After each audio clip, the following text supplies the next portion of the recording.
Elliot?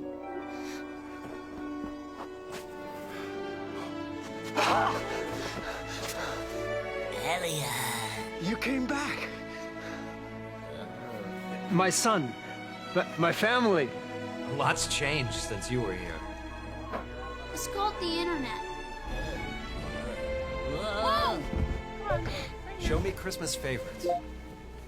I'm dreaming of a white Christmas.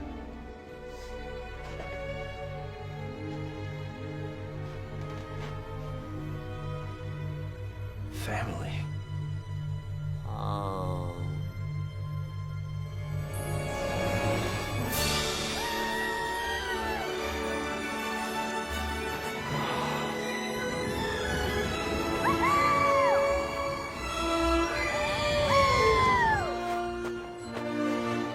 I'll be right here.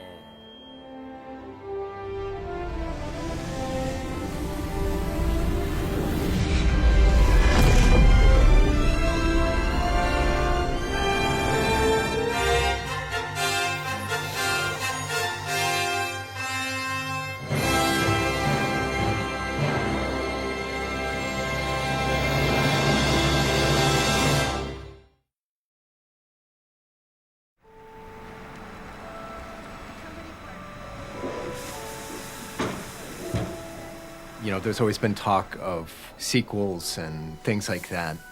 And it's really funny because it's Steven Spielberg's baby, you know, and he's very particular about this film. So I've always viewed any attempt at revamping the character or showing it, you know, in a different context as sort of a thing that's never gonna happen.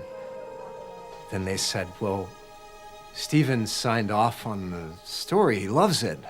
And I said, what?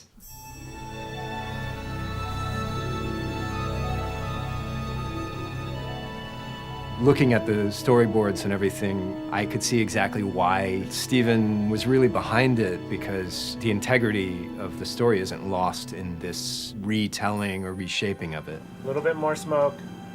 Actually, it's good right now. Ready and action. More than anything, the whole story is just about family. Young Elliot is a grown man, and he now has a wife and kids, and so the way that that sort of bookends, or the balance that that has to the original story, I think is really beautiful in that way. This commercial is really all about connection and togetherness and building unbreakable bonds with people.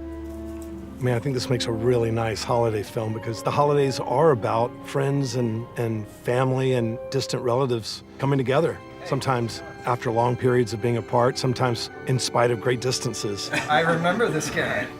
He's getting a little older there. I was talking to Henry Thomas, and I said, it's amazing the way you can relate to this guy. And he said, I just think of him as real. Such an iconic character. You know, Steven never wanted to do a sequel. This is a character that is beloved by everybody for generations, so you can't screw it up.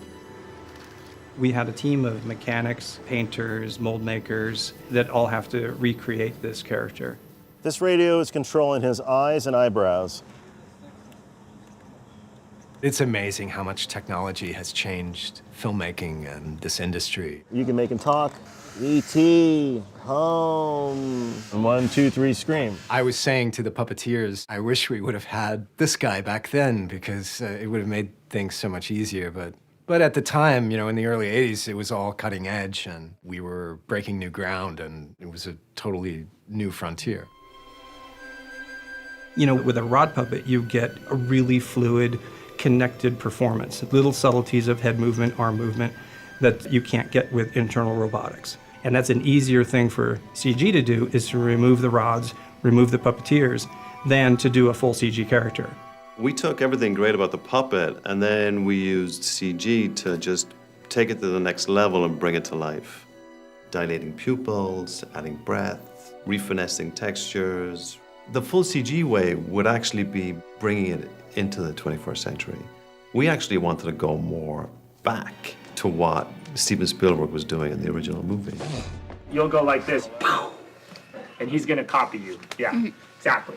Ready, and action.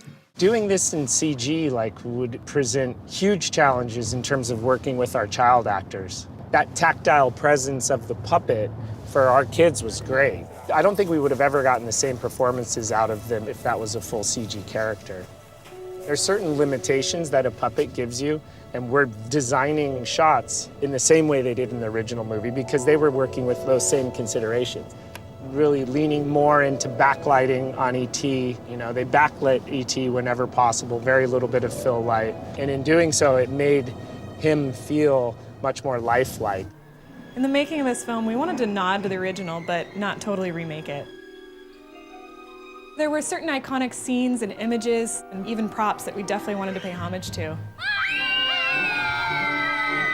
We have put dozens and dozens of Easter eggs throughout this film. A photo of the original dog, Harvey, Gertie's cup, the drawing that Elliot drew of E.T. in school, the bike, the original bike. All of these things are peppered throughout the film so that every time you watch it, you're likely to see something new that you've never seen before. When Gertie's watching TV and she's learning the alphabet, it was B for basket on the TV. So we got that in there. Just little things like that we've kind of thrown in. The bobby pins actually make a connection on the saw blade as it spins around with exposed parts that weren't painted, and that actually sends a signal on the original one, which sends the message that E.T. sends out to his home planet. It's working!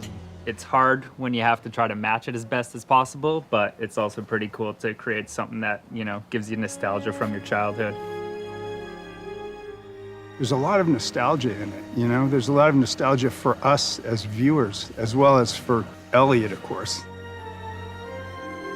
I hope that when people watch this film, it would kind of spark that reminiscing almost, where you just go back to that time when you loved this film and kind of just relive that childhood moment. I'll be right here. It's so neat how we're able to bring this story to life and still honor and respect the way that it was originally told.